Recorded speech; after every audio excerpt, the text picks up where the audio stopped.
पहलगाम आतंकी हमले पर सर्वदलीय बैठक दिल्ली में बुलाई गई है। सर्वदलीय बैठक के बाद पीएम मोदी की तरफ से या गृह मंत्री की तरफ से इस बात का ऐलान किया जाना है। हम आपको तस्वीरें भी दिखा रहे हैं कि सर्वदलीय बैठक में किस तरह तमाम नेता जुटे, क्योंकि सीसीएस की बैठक में सरकार ने कड़े फैसले लिए थे और उसके बाद सर्वदलीय बैठक बुलाई गई है।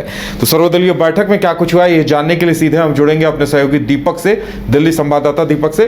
दीपक, क्या कुछ बताया जा रहा है सर्वदलीय बैठक में, किन मुद्दों पर चर्चा हुई, क्या कुछ एजेंडा रहा?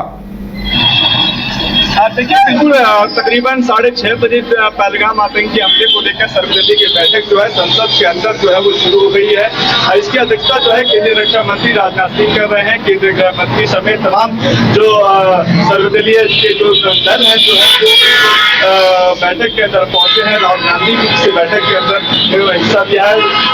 AIM के जो चीफ असदुद्दीन ओवैसी वो भी इस बैठक के अंदर पहुंचे हैं और इस बैठक के अंदर सबसे पहले जो है 2 मिनट का मौन धारण किया गया। जो भी इस आतंकी हमले में शहीद हुए, जो मारे गए हैं आतंकी के हाथों, और उनके लिए जो है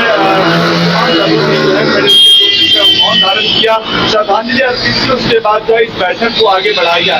बैठक में यह माना जा रहा है कि तमाम दलों से जो है इस आतंकी हमले को लेकर जो चर्चा होगी, चर्चा में आगे के कदम सरकार के साथ किन पहलुओं पर आगे बढ़ाई जाएगी उसको लेकर जो है इस आतंकी हमले को लेकर जो है इस सर्वदलीय बैठक में चर्चा होनी है। उसके बाद सरकार ये तय करेगी कि अगला कदम उनका क्या रहने वाला है। तो आज दिल्ली के संसद में सर्वदलीय बैठक जो कि शाम 6:30 बजे शुरू हो गई थी और अब भी जो है ये सर्वदलीय बैठक जारी है और थोड़ी देर में ये माना जा रहा है करीबन एक घंटे तक ये सर्वदलीय बैठक चलेगी। तमाम दलों से जो है इस बारे में चर्चा की जाएगी। जी बिल्कुल सौरभ, तमाम लोग जुटे हुए हैं जैसा कि आप बता रहे हैं कि ओवैसी आए हैं, राहुल गांधी से लेकर विपक्ष के कई चेहरे वहां मौजूद हैं और लगता है बैठक थोड़ी लंबी चलेगी और उसके बाद ही इस बात को ब्रीफ किया जाएगा कि चर्चा किन मुद्दों पर हुई है।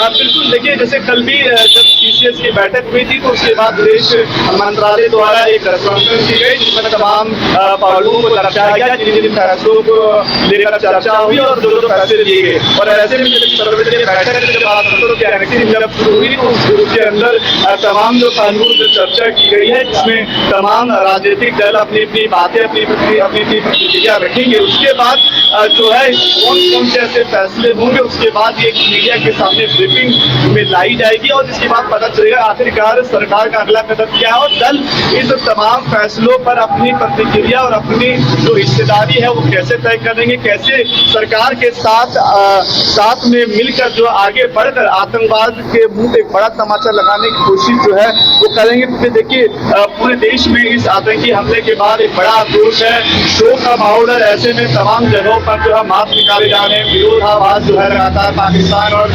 आतंकवाद के खिलाफ किया जा रहा है। लेकिन ऐसे में अब आम जनता को ये मांग है कि अब सरकार इस पूरे मामले को लेकर बड़ा कदम उठाए और आज जिस तरीके से प्रधानमंत्री नरेंद्र मोदी ने बिहार की धरती से खुली चुनौती जो है आतंकवाद को दी, उन्होंने जिस तरीके से सब प्रयोग किए, उन्होंने कहा कि अब एक चीजों का हिसाब जो है वो लिया जाएगा और इसमें तमाम तरीके की जो स्थितियां हैं उसको अब कतई बर्दाश्त नहीं की जाएगी। जी चलिए दीपक, आप नजर बनाए रखें, हम आपसे अपडेट लेते रहेंगे। तो सर्वदलीय बैठक शुरू हो चुकी है, इंतजार इस बात का है कि बैठक कितनी देर में खत्म होती है और किन किन एजेंडों पर चर्चा होती है।